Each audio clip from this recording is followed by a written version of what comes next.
Saudara, di dalam Mazmur Daud ada satu pahlawan iman, ada kelompok pahlawan iman yang begitu dahsyat, yang bernama Bani Korah.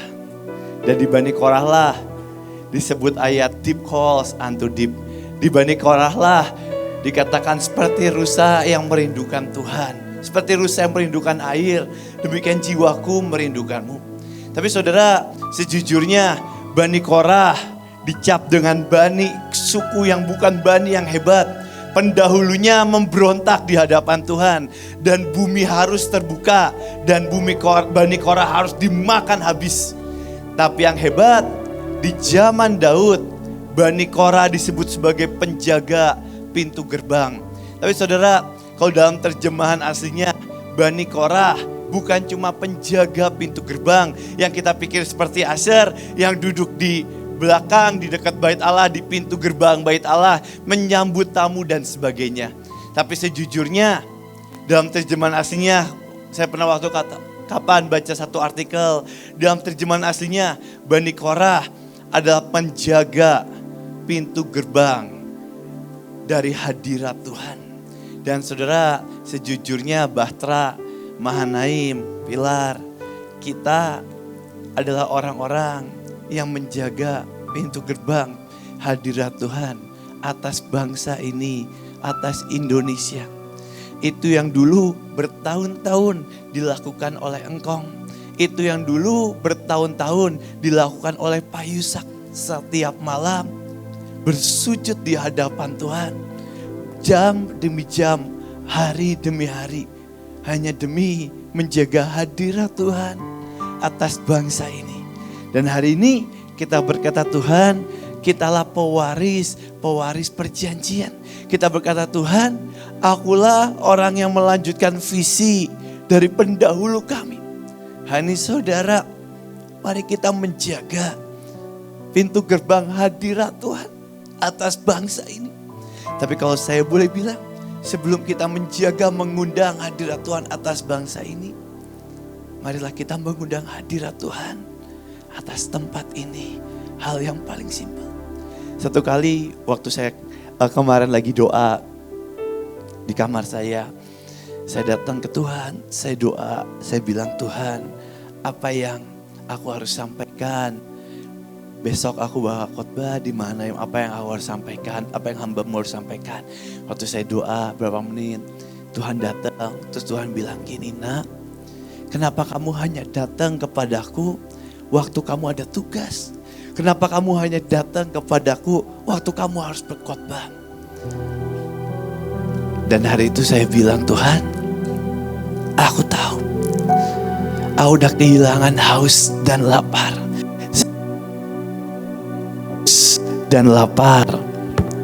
Dia tidak pernah datang ke Tuhan hanya karena dia harus hanya karena dia harus tugas, hanya karena dia harus tampil. Orang yang haus dan lapar Tuhan, dia akan datang ke hadapan Tuhan bukan karena kewajiban. Dia datang ke Tuhan karena memang dia haus, karena memang dia lapar. Ben Hinn pernah berkata, Tuhan, kalau satu hari aja aku gak ketemu Engkau, lebih baik aku mati karena aku haus Tuhan.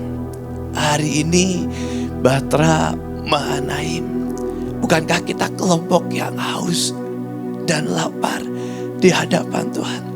Dan hari ini bukankah kita selalu berkata, Tuhan, aku gak pernah datang, aku gak pernah mau datang dalam kebaktian-kebaktian, ibadah-ibadah. Karena kita bukan dipanggil untuk memperbesar ibadah, kita tidak pernah dipanggil untuk memperbesar kebaktian. Kita dipanggil untuk menarik hadirat Tuhan atas bangsa ini. Kita dipanggil untuk menjadi penjaga pintu gerbang hadirat Tuhan. Saudara, hal yang paling simpel dari seorang penjaga pintu gerbang, hal yang paling simpel, ketika satu titik kita dalam kebaktian Mahanaim. Dan sejujurnya fair, setiap kali kebaktian, suka gak suka, mau gak mau, dalam hadirat Tuhan kita tahu, saudara. Dalam hadirat Tuhan kita kerasa. Dan hal yang paling simpel sebagai penjaga pintu gerbang. Dan kita berkata kita pewaris perjanjian. Kadang kita cuma mau tersungkur, kita cuma mau berdiri, kita cuma mau nangis, kita mau cuma sembah Tuhan. Waktu kita bilang, oh ini ada hadirat Tuhan. Dan kita mulai angkat tangan dan berkata, Tuhan aku rasakan hadirat-Mu. Tapi seorang penjaga pintu gerbang hadirat Tuhan yang Daud katakan, yang Daud tulis dari nyanyian Bani Korah. Dia gak peduli ada Tuhan, dia gak peduli ada Tuhan, dia gak peduli ada hadirat Tuhan. Justru saat tidak ada hadirat Tuhan lah seorang Bani Korah. Justru saat itu dia berkata, oke, saatnya aku bertugas. Itu makanya di bait Allah zaman Daud 24 jam nyanyian akan selalu dinaikkan di hadapan Tuhan. 24 jam korban akan selalu dinaikkan di hadapan Tuhan. Dan dalam 24 jam kadang ada saat naik korban itu di hadapan Tuhan. Dan fair, ada kadang saat berat, baik mungkin kita daging, ada capek dan sebagainya. Tapi justru di saat beratlah Bani Korah berkata, bagus, saatnya aku bertugas. Di saat kebekuan datang, di saat seakan kekeringan datang, Bani Korah lah yang akan tersungkur pertama, yang akan berdiri pertama, yang akan menjerit pertama. Dan saat sebelahnya berkata, loh ini gak ada hadirat Tuhan, kenapa kamu menjerit? Loh ini gak ada hadirat Tuhan, kenapa kamu tersungkur? Justru Bani Korah akan berkata, well, bukan karena gak ada hadirat Tuhan, tapi justru karena itulah aku ada. Aku ada untuk menarik hadirat Tuhan atas bangsa ini. Bahtera Mahanaim, mari sekali lagi kita tarik hadirat Tuhan di tengah-tengah bangsa ini. Mari sekali lagi kita minta perjanjian Tuhan. Kita selalu berkata, aku hidup karena perjanjian. Tapi Tuhan tidak akan pernah menurunkan perjanjiannya tanpa perkenanan dan tanpa hadiratnya di tengah-tengah kita. Saudara, sejujurnya kerinduan saya selalu bilang ke Tuhan, Tuhan, gak peduli berapa kali pun, aku mau yang ilahi Tuhan. Aku mau yang ilahi. Saudara, sejujurnya saudara ya, satu kali saya tuh pernah diceritain sama Engkong. Engkong tuh pernah bilang gini, Bev, kamu tahu gak Bev? Engkong itu dulu satu kali, saya tuh pernah nanya Engkong kan udah khotbah berkali-kali dari mana ke mana, KKR ke KKR. Aku tuh nanya saya tuh nanya Kong, kapan sih Kong yang waktu kebaktian yang Engkong rasa hadirat Tuhan yang kita bilang kabut. Engkong coba perenung, kapan ya Bev ya? Karena buat Engkong yang penting ada Tuhan udah cukup. Terus Engkong coba, kapan ya? Terus tiba-tiba Engkong tuh bilang, dulu Engkong pernah satu kali di retret yang mana Engkong lupa. Gak tahu banyak kata Engkong, cuman retret biasa. Tiba-tiba waktu Engkong mau khotbah, Tuhan tuh bilang, sembah nak, sembah. Lanjut, terus Engkong mulai nyembah. Dan waktu Engkong mulai nyembah, tiba-tiba Tuhan bilang, ganti pemain keyboardnya, tunjuk yang ini.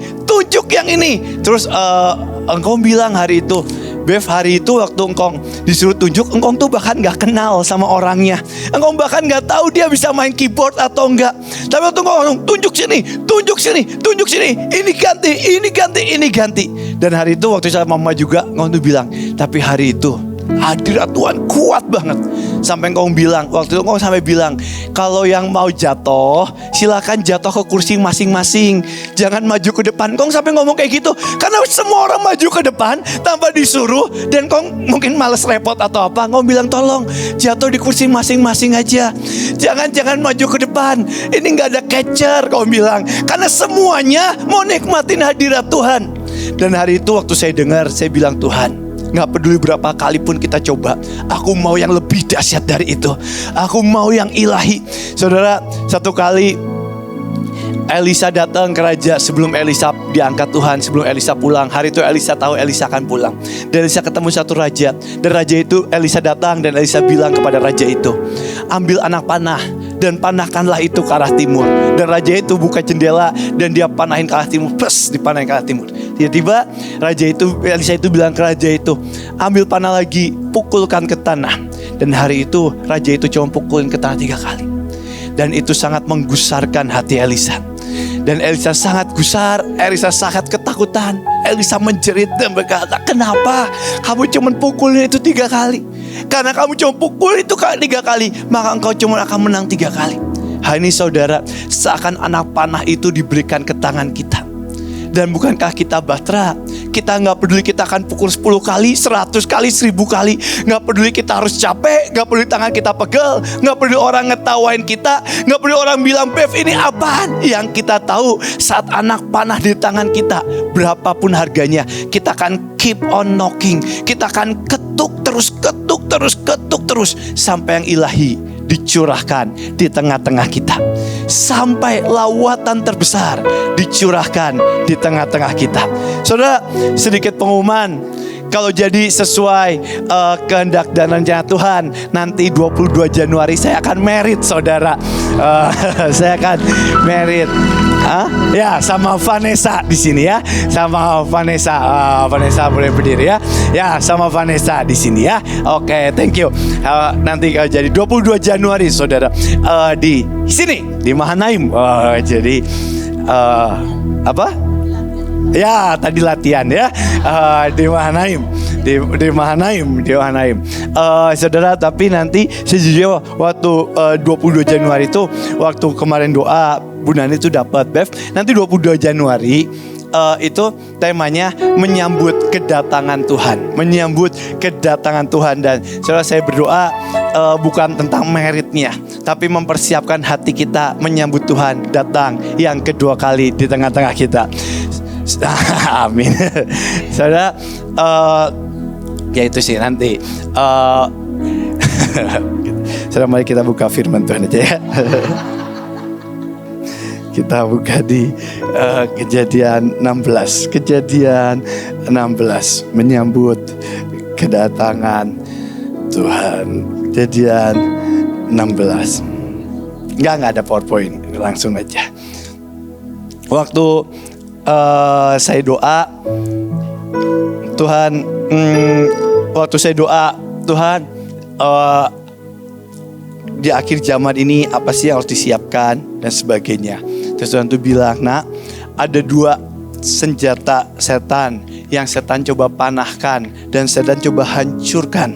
Dan hari ini saya mau bahas salah satunya di Kejadian 16 ayat 3. Kejadian 16 ayat 3. Bentar, saya buka ya. Kejadian 16 ayat 1 ajalah. Adapun Sarai istri Abraham itu tidak beranak. Ia mempunyai seorang hamba perempuan orang Mesir, Hagar namanya. Ayat 2, berkatalah Sarai kepada Abraham, engkau tahu Tuhan tidak memberi aku melahirkan anak. Karena itu, baiklah hampiri hambaku itu. Mungkin oleh dialah aku dapat memperoleh seorang anak. Dan Abram mendengarkan perkataan Sarai. Saudara, hari itu ada seorang perempuan yang bernama Hagar. Dia orang Mesir.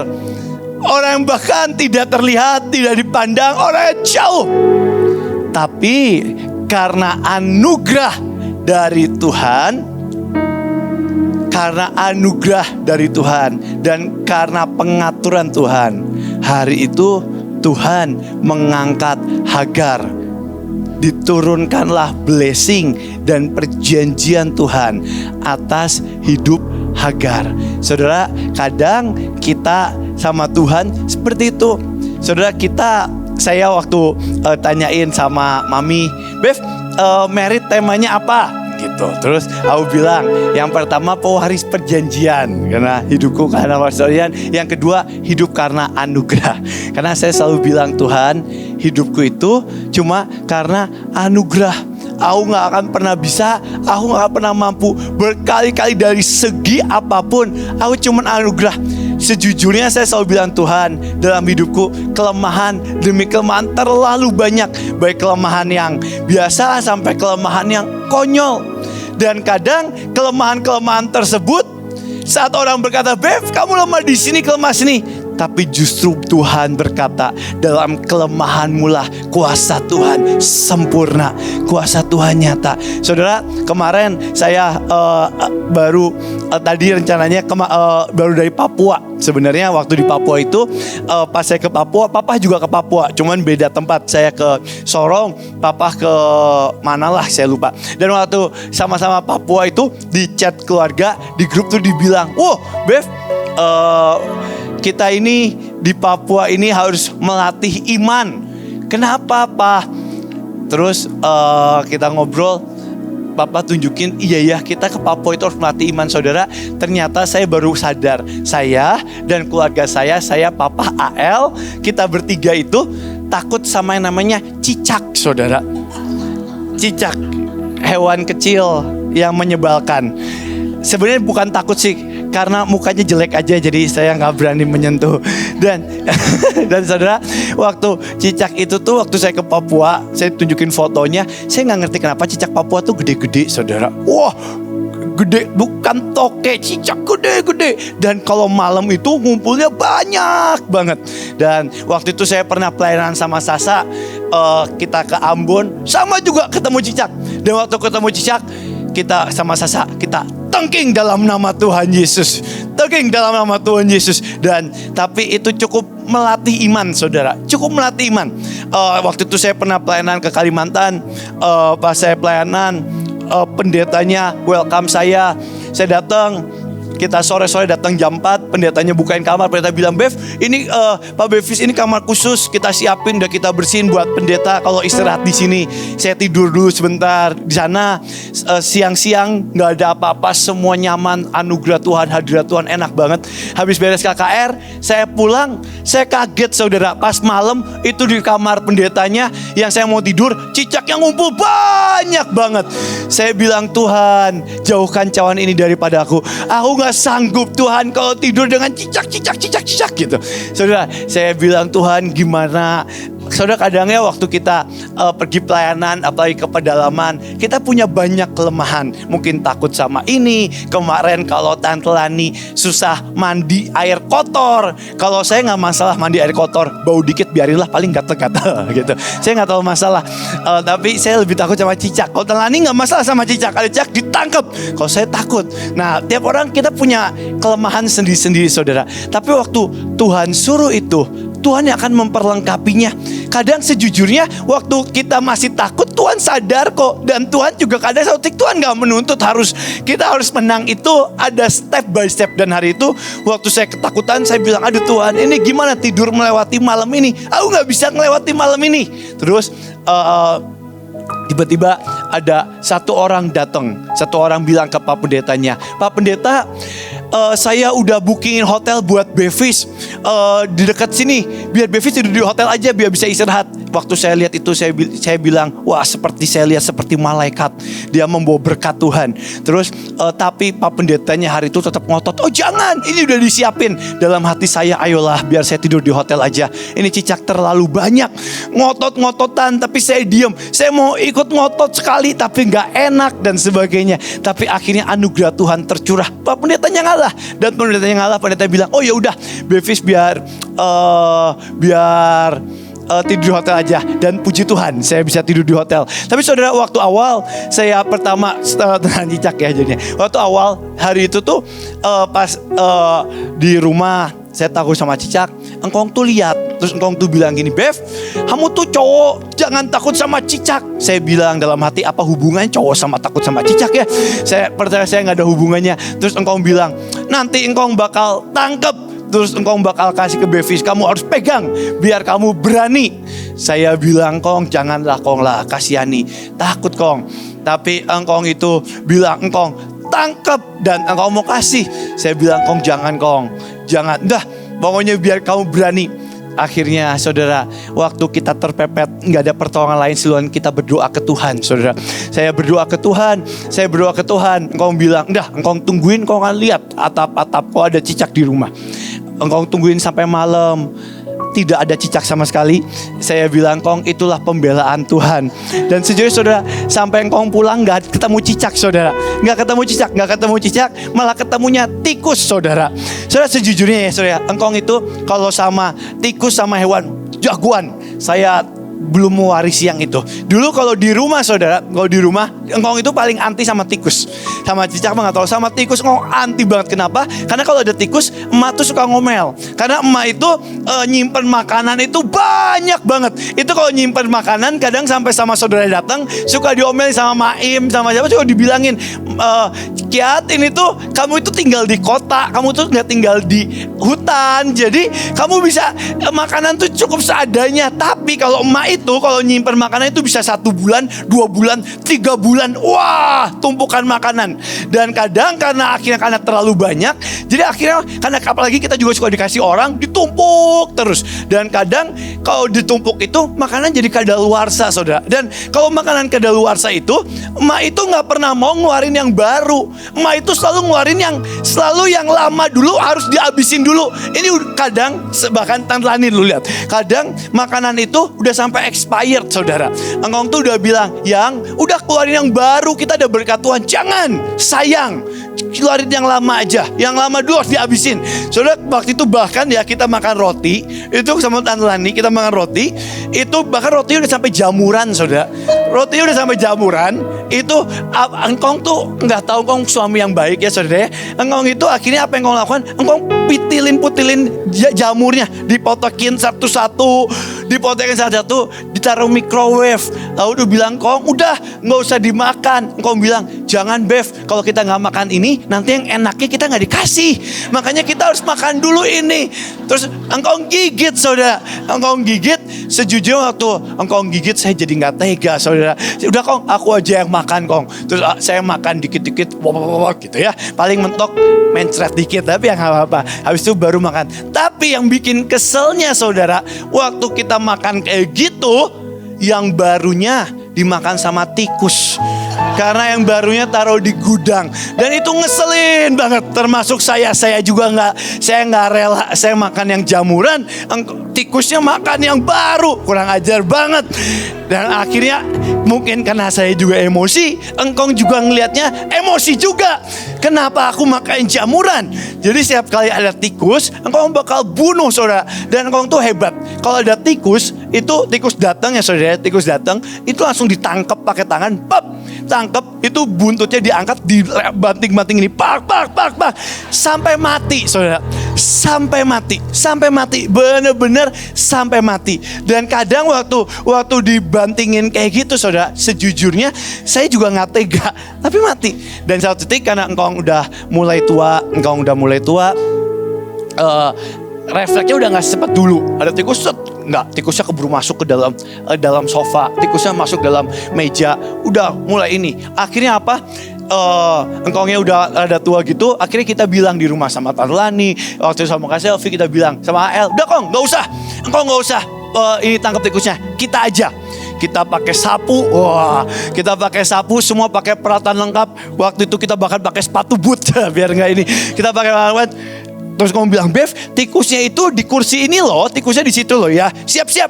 Ya, siap Kong, siap. Nah, pas waktu diangkat kursinya, benar tikusnya keluar. Waktu kita mau pukul, tikusnya lari, kita lompat semuanya. Wah, tikusnya kabur. Engkong yang kesel, engkong yang bilang, udah nggak usah, kalian duduk aja. Terus akhirnya, tapi engkong refleksnya udah nggak cepet, enak aja, engkong masih bisa. Terus engkong datang deketin ke tikusnya kabur ke ujung gitu, tikusnya nyumput, engkong datang deketin. Gimana caranya Kong? Gini Bev, caranya Bev, kita pancing. Hah? Gimana cara pancingnya Kong? Pakai keju? Bukan. Kita pancing. Terus engkong lepas sendalnya, diangkat gini sembalnya, dipikir mau dipukul. Ternyata bukan. Ternyata jempolnya dimasukin ke bawah kursi.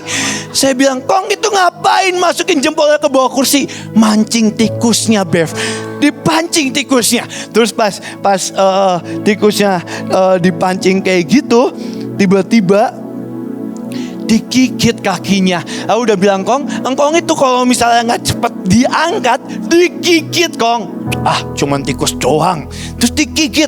Pas digigit, Terus Ngkong tarik kegigit. Terus Ngkong bilang, nah ini Bev caranya mancing. Terus habis itu dia habis digigit, Ngkong ambil buntutnya, dipukul-pukul, bak sampai mati saudara. Dan setelah itu saya nggak tega. Saya juga nggak tega. Udahlah Kong, kita pergi aja. Kita beli pistol angin. Udah tembak tikusnya pakai pistol angin. Akhirnya kita beli pistol angin. Wah, dipompa. Kita beli pistol angin, terus habis pompa kayak gitu. Ada tikusnya, ditembaklah, bam. Cuman karena saya masih cupu, saya nggak kena tikusnya, saya malah kena lemarinya emak. Jadi dimarahin lagi, Bev nggak boleh. Akhirnya tembak nggak bisa. Diajarin Kong, Bev kita latihan dulu. Kita keluar terus latihan pakai lilin, saudara. Udah kayak di film-film, kayak sniper pakai lilin, ditembak pas sampai tepat, sampai bisa bunuh tikusnya. Nah saudara, satu titik waktu saya latihan kayak gitu, saya tuh udah merasa saya udah jago. Saya iseng ke teman-teman saya bilang, nih kamu pegang lilinnya. Saya datengin Stephen sama Joshua waktu itu. Nih Josh sama Stephen, pegang lilinnya, kamu pegang. Stephen pegang, terus saya dari jauh, jangan gerak ya, aku tunjukin nih hasil latihan sama Ngkong. Mau tembak lilinnya, pas mau ditembak langsung Stephen sama Joshua banting lilinnya. Nggak mau Bev. Terus gak mau, jangan tembak. Tapi saudara, waktu saya tanya ke semua orang, ayolah aku udah bisa nembak tikus nih. Kamu taruh lilin kamu pegang, nanti aku tembak. Tapi semua orang bilang gak mau. Semua bilang gak mau. Kenapa saudara? Karena mereka gak percaya. Dan sejujurnya kita sama Tuhan kadang kayak gitu. Waktu Tuhan Tuhan bilang jalan nak. Nggak mau Tuhan, takut nanti ketembak. Nggak mau Tuhan, nanti jatuh. Nggak mau Tuhan, resikonya banyak. Kenapa? Karena nggak percaya. Aku bilang ke Dodo, enggak, aku tuh aman, nembakku tuh udah ahli. Dodo bilang aku nggak mau lihat, aku belum lihat juga. Dan kadang kita sama ke Tuhan. Waktu Tuhan ajarin kita, waktu Tuhan suruh buat apapun, waktu Tuhan suruh melangkah, waktu Tuhan janjikan semuanya, kadang sejujurnya Tuhan yang menghambat apa sih? Yang menghambat otak kita. Karena kadang iman yang mau Tuhan curahkan di tengah-tengah kita itu sangat besar. Dan kadang otak kita gak menampung itu. Dan waktu otak kita gak menampung itu, sejujurnya kita sedang meresikokan diri kita sendiri di hadapan. Tapi Tuhan, Dia Tuhan yang menjamin. Dan waktu jaminan Tuhan dicurahkan, waktu iman itu melangkah saudara. Tapi kadang kita gak mau melangkah, kita mau main aman. Kita mau apa yang kita lihat dulu. Tapi sama Tuhan bukan tentang apa yang kita lihat dulu. Kalau Ngkong ajarin, waktu kita ngelakuin apapun, paling mentok 3 hal. Paling mentok gagal. Kalau gagal apalagi paling mentok malu. Habis malu paling mentok apa? Mati. Udah itu doang. Waktu Tuhan suruh apapun paling cuma 3 itu doang. Paling gagal. Kalau gagal malu. Udah apalagi waktu Tuhan suruh, waktu dibuin kasih tugas, ayo bikin KKR di Sabang sampai Merauke, bikin retret. Waktu kita bikin dan gak sesuai, paling apa sih? Gagal. Paling habis gak sesuai gagal apa sih? Malu. Waktu kita balik ke Mahanaim diomongin, nah ini ya yang kemarin gagal ya. Walaupun kadang sakit ya gitu. Tapi saudara, sejujurnya saudara ya, kadang kita itu apa sih sejujurnya dalam hidup ini? Bahkan Paulus berkata, dalam hidup ada stigmata, tanda-tanda Kristus. Dalam hidup ini paling waktu kita Tuhan suruh ngelakuin apapun ya, waktu Tuhan mau ngangkat kita, pasti ada ujian demi ujian. Waktu Tuhan mau stretch iman kita, iman, pengharapan, dan kasih. Sebelum kita pengharapan dan kasih, awal iman. Waktu Tuhan mau stretch iman kita, pasti ada ujian demi ujian. Dan kadang ujian itu selalu, bukan kadang, hampir selalu, itu selalu meresikokan diri kita. Dan mentok apa sih kalau nggak gagal? Mentok malu kok. Habis malu mentok apa? Mati, selesai. Apalagi yang harus kita bagian paling mentok malu satu kali. Waktu itu pertama kali saya KKR umur 17 tahun. Saya KKR. Waktu itu saya ingat banget, sebelum KKR tuh saya di mobil bareng Mami. Terus Mami tuh bilang di mobil, Bev, kamu katanya mau KKR ya? Iya, tenang aja Bev, Tuhan bakal beracara. Terus kemarin waktu itu di KKR, waktu saya masih umur 17 tahun, Josu habis KKR di mana gitu. Dia juga gak bisa ngomong kok Bev. Hari itu saya masih gagap banget. Dia juga gak bisa ngomong Bev. Dia cuma ngomong apa adanya. Tiba-tiba orang dilawat. Tiba-tiba anak-anak nangis, semua dilawat. Saya dalam hati, amin, saya bakal praktekin itu. Besoknya saya KKR. saya ulang tahun nomor 17, anak-anak ada kira-kira 3.000 sampai 5.000 anak-anak panti asuhan saya kumpulin, habis kita nyembah Tuhan kayak biasa, saya pegang mic. Pertama kali saya khotbah, saudara. Pertama kali saya KKR, saya pegang mic. Saya pikir hal yang seperti Joshua akan terjadi. Saya kesaksian. Pas saya kesaksian, saya buka mata, mana anak-anak yang nangis? Anak-anaknya kok gak nangis? Saya udah serius banget. Sayanya sampai nangis sendiri. Anak-anaknya tetap gak nangis, saudara. Anak-anaknya tetap gak nangis. Anak-anaknya tetap ketawa-ketawa. Ada yang lari-lari sampai, tenang dulu ya dek. Ini kokonya lagi ngomong kasihan, jangan dikacangin. Saya dalam hati, iya emang kasihan ya. Saya udah ngomong serius. Saya ingat banget, saya sembah Tuhan, saya nyanyi hanya Engkau pribadi sampai nangis. Dan sejujurnya saudara, gak ada satupun yang nangis, saudara. Gak ada satupun yang ya mungkin buat kita inilah. Tapi hari itu saya tahu, waktu saya sembah Tuhan, saya tahu dengan sangat, mungkin orang ngetawain, mungkin anak-anak gak perhatiin, tapi di surga Tuhan dengan bangga berkata, ini anak kebanggaanku. Paling mentok malu sih, saudara. Dan sejak apa sih yang kita cari? Apakah kita cari perkenanan manusia? Paling mentok gagal, paling mentok malu.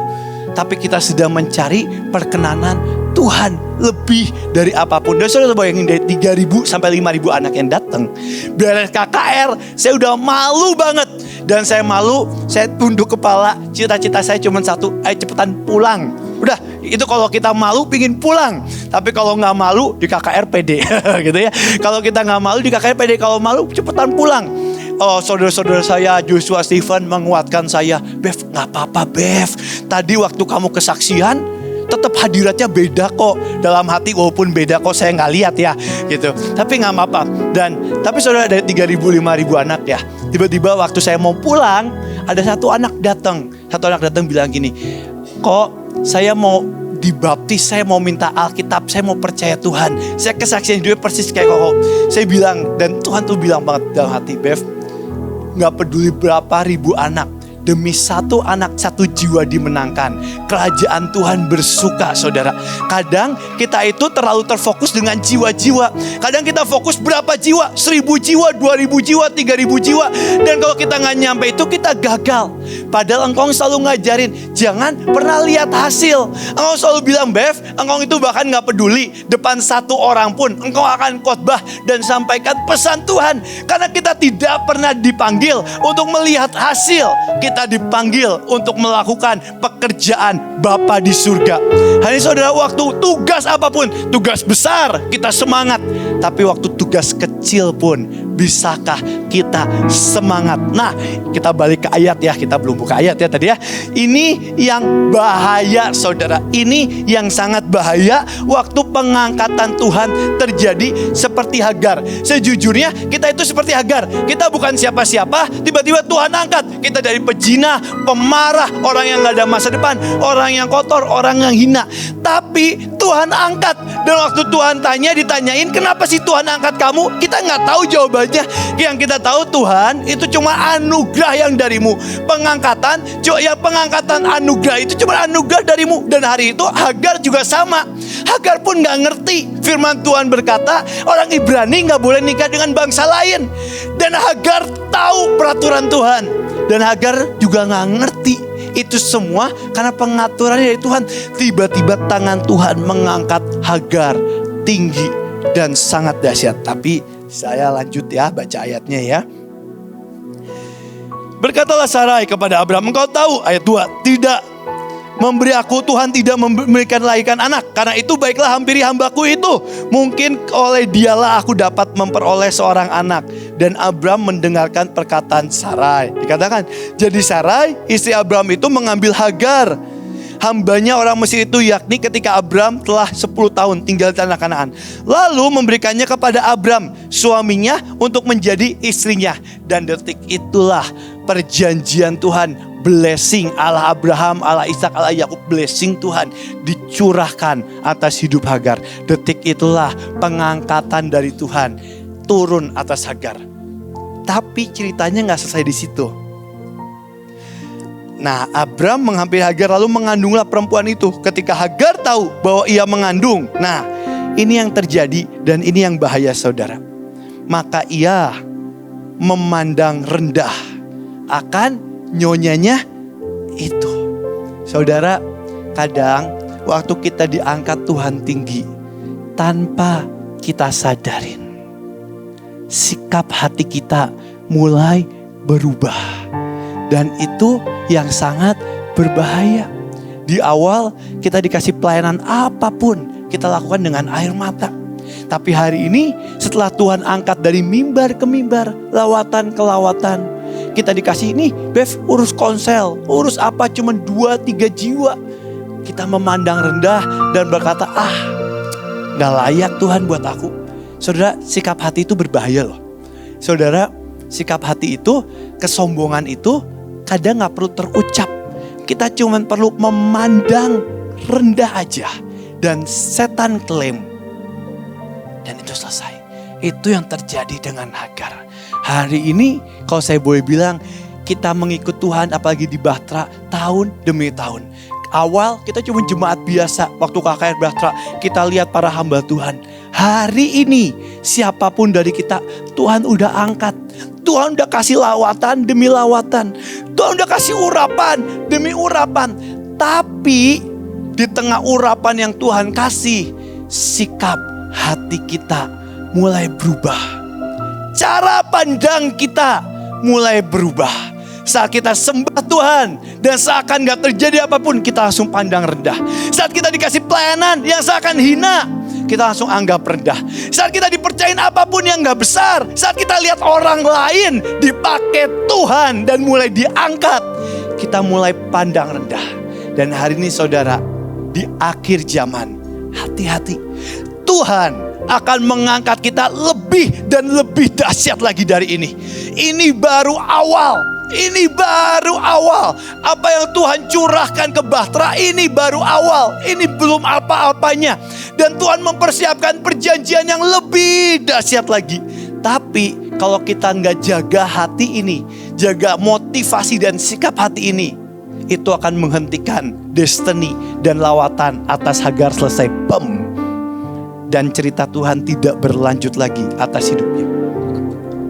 Saudara, satu kali waktu saya ke Adeboye di Afrika, di gedung 3 kilo kali 3 kilo. Terus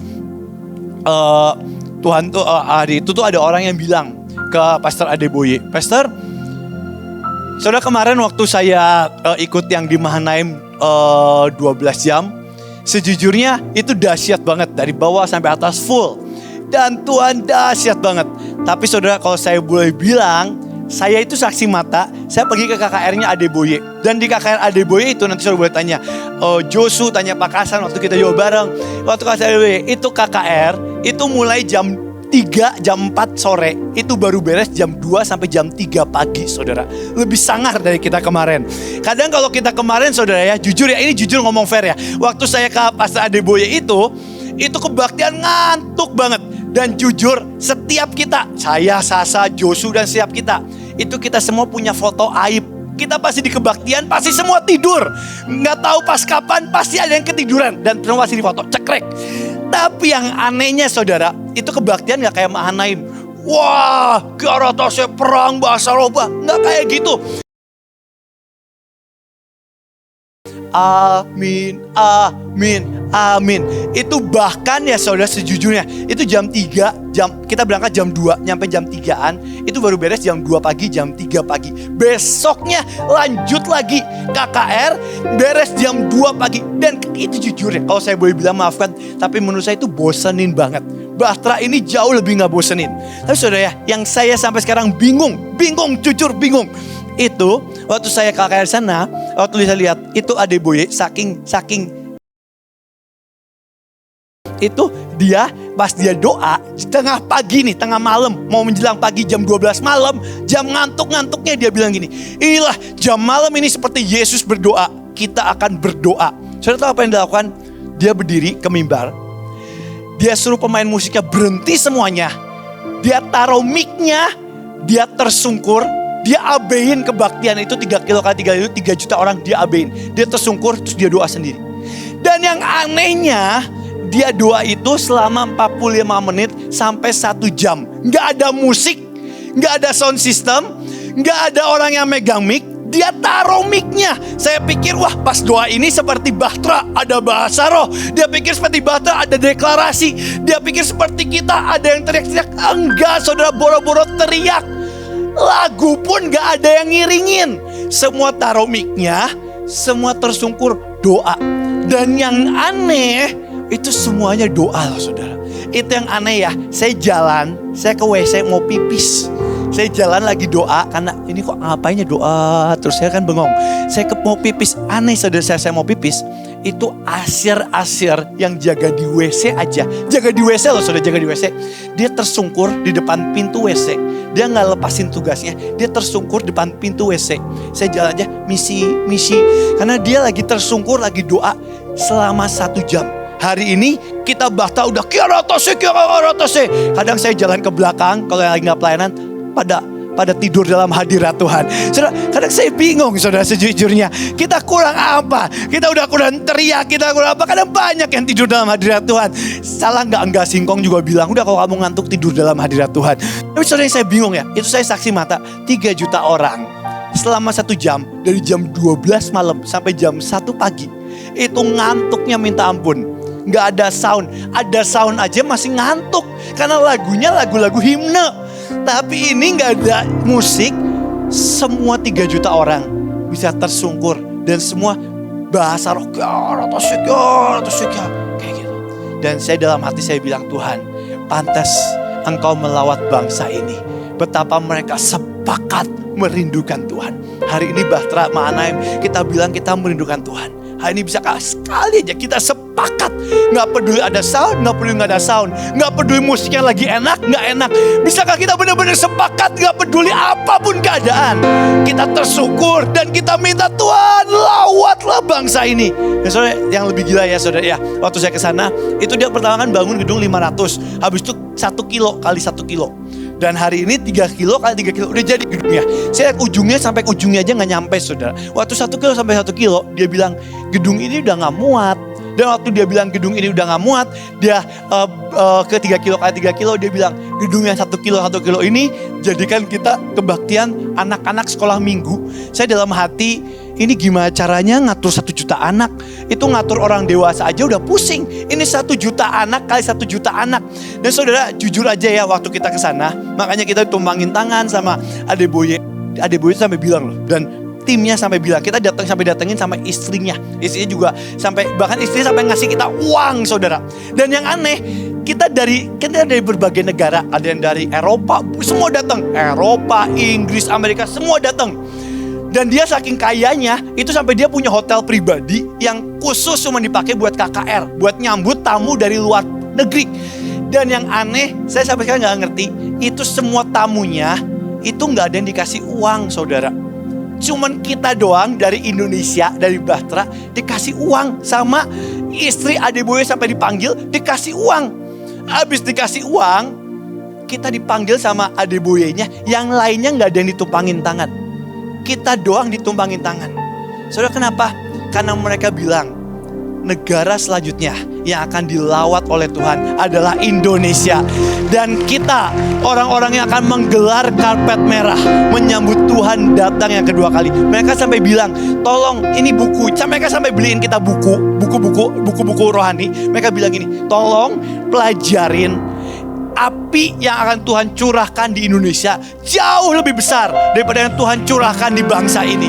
Dan dia bilang, pelajari apa yang kamu harus pelajari, tangkap apa yang harus kamu tangkap, jangan sampai miss. Mereka sampai bilang, betapa bersyukurnya kamu ada di bangsa Indonesia. Kita bilang, tapi bangsa ini kalau kita boleh bilang, saya bilang kayak gitu karena mereka bisa bahasa Inggris. Saya bilang kayak gitu, terus mereka bilang, is no problem. Terus saya tanya, kenapa? Why? Terus dia bilang, karena negara Nigeria itu dulunya itulah negara radikal terbesar di Afrika. Dan hari ini Tuhan lawat begitu dahsyat. Bangsamu juga pasti dilawat oleh Tuhan. Hari ini saudara, kalau kadang kita sendiri yang kita gak punya iman percaya total, tapi negara lain, orang lain, mereka bisa jauh lebih percaya itu.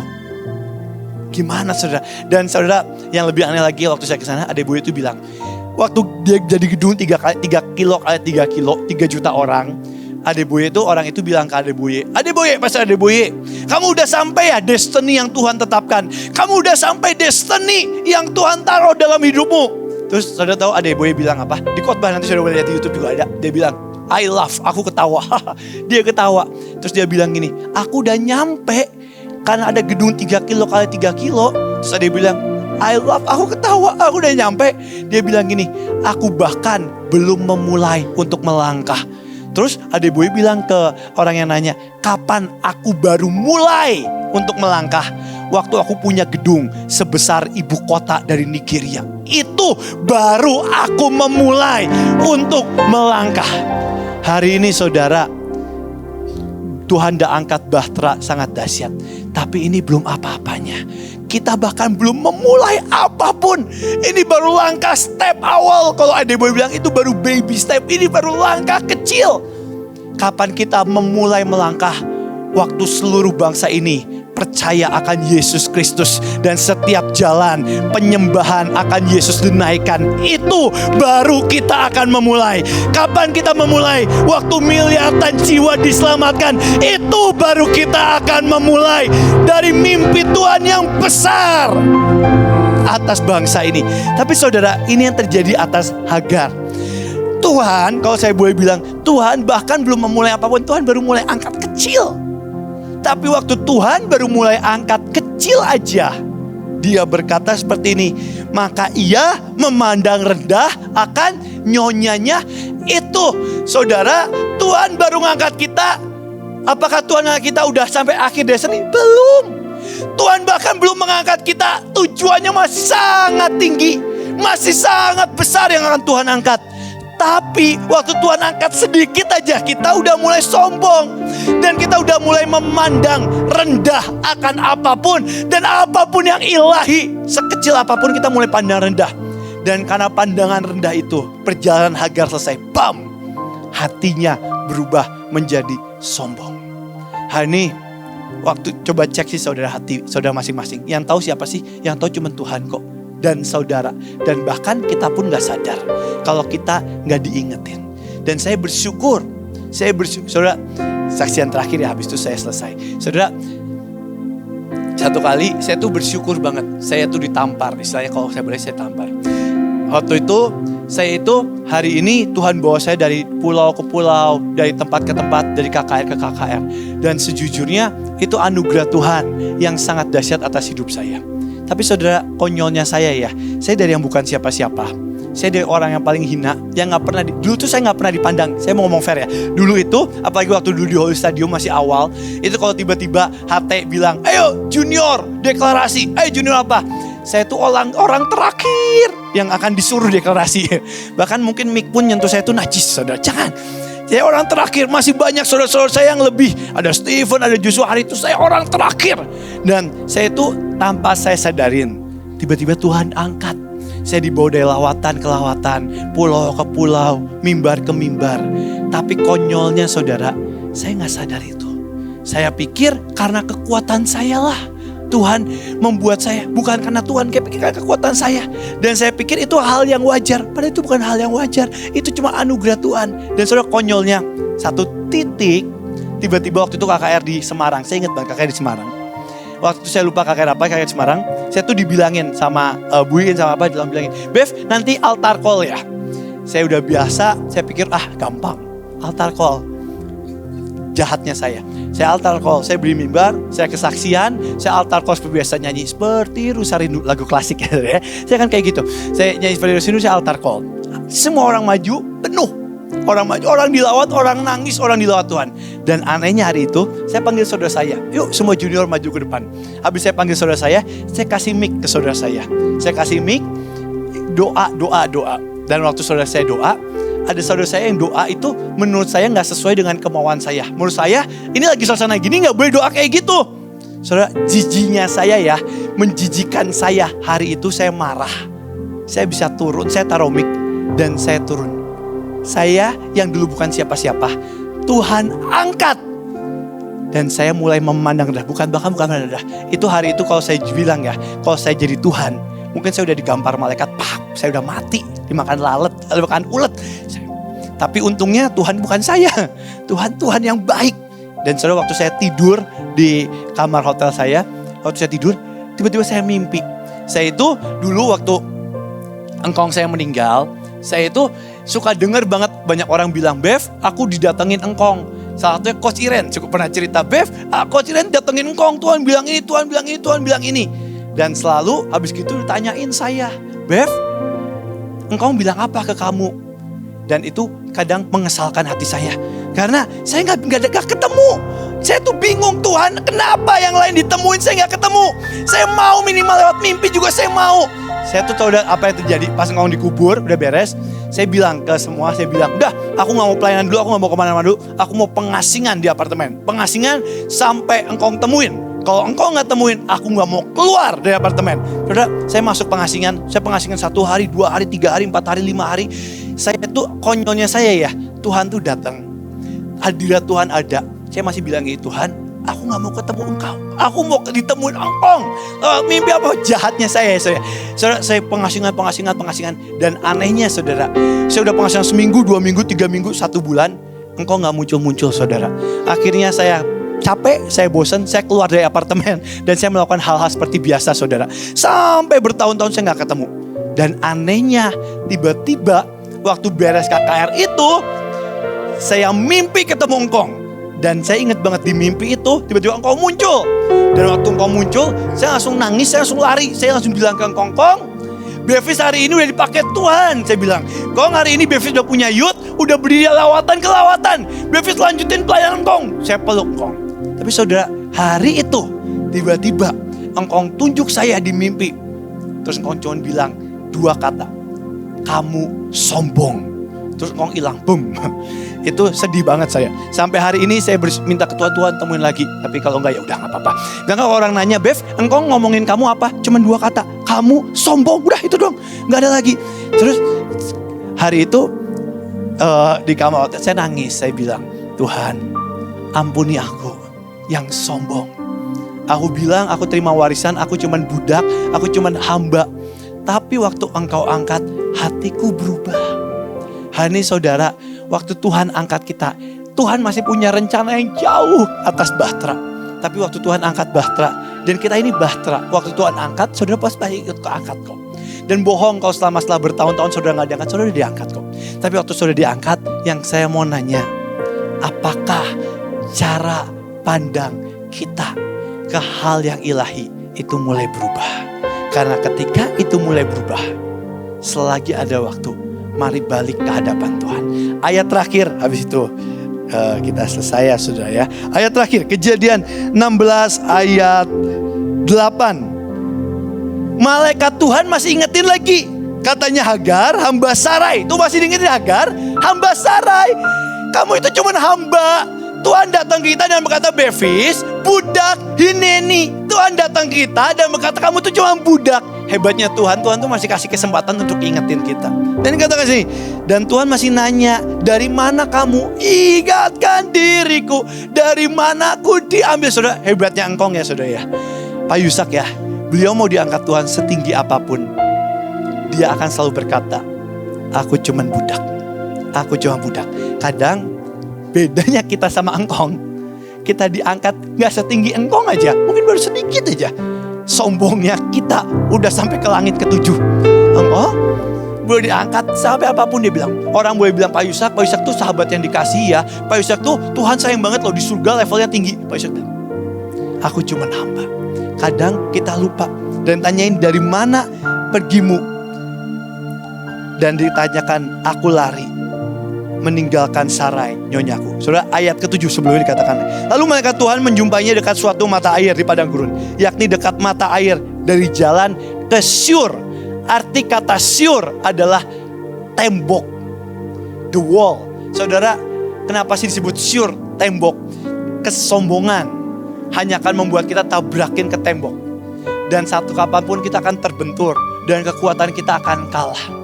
Kita Tuhan angkat tuh kita tinggi setinggi apapun, bisakah hati kita tetap berkata, aku cuma budak yang dicintai. Saudara, yang membedakan, semua orang bisa diangkat Tuhan. Tapi yang membedakan, Tuhan tetap memakai hamba ini dan Tuhan gak memakai hamba ini. Waktu pengangkatan Tuhan terjadi dan diangkat, yang keluar akan kesombongan atau yang keluar tetap kerendahan hati dan ucapan syukur tetap mengalir di hidup kita. Itu yang akan selalu membedakan. Hari ini Tuhan mengangkat kita tinggi, tapi sikap hati kita apakah itu berubah? Mari sembah Tuhan dan cek sikap hati kita. Cek sikap hati kita. Cek sikap hati kita. Saudara, satu kali waktu itu engkau habis kecelakaan sebelum sembah Tuhan. Waktu itu engkau habis kecelakaan dan tiba-tiba waktu engkau habis kecelakaan di Boromius, waktu itu mama saya meninggal. Terus Bu Iin, Mami tuh ngumpulin saudara-saudara semua. Ada Pak Daniel, ada Pak Agung, ada Papa dikumpulin. Terus kita juga dikumpulin. Terus dibilang gini, engkau tuh habis kecelakaan, engkau tuh sedih banget. Karena mama meninggal, engkau tuh sedih. Yuk kita buat engkau senang, yuk kita buat engkau senang. Terus habis itu kita ngomong, gimana ya bikin engkau senang? Terus habis itu bilang, engkau tuh kan senang mobil. Mobil Mercy-nya habis hancur. Yuk kita beliin mobil, karena mobil Mercy-nya habis hancur. Yuk kita beliin mobil, kita kumpulin uang. Uang ada berapa sih? Pas kumpul, uang ada 200, 300, ya lupa kumpul uang.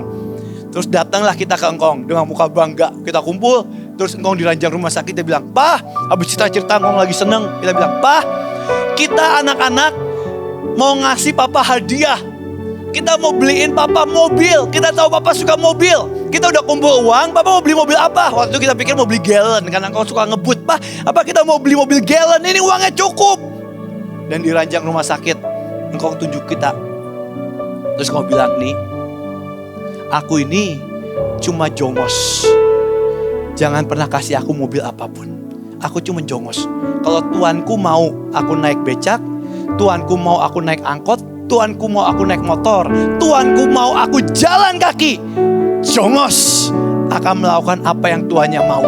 Tidak perlu kasihan dari siapapun, karena kita cuma hidup dari belas kasihan Tuhan. Dan Pak Yusuf bilang di akhir, jongos, tetaplah jongos. Tuhan mau angkat kita tinggi apapun, jongos, tetap jongos. Tuhan mau angkat kita dari lawatan ke lawatan, jongos, tetap jongos. Tuhan mau bawa kita ke tempat pendidikan yang paling dalam, jongos, tetap jongos. Hari ini, apakah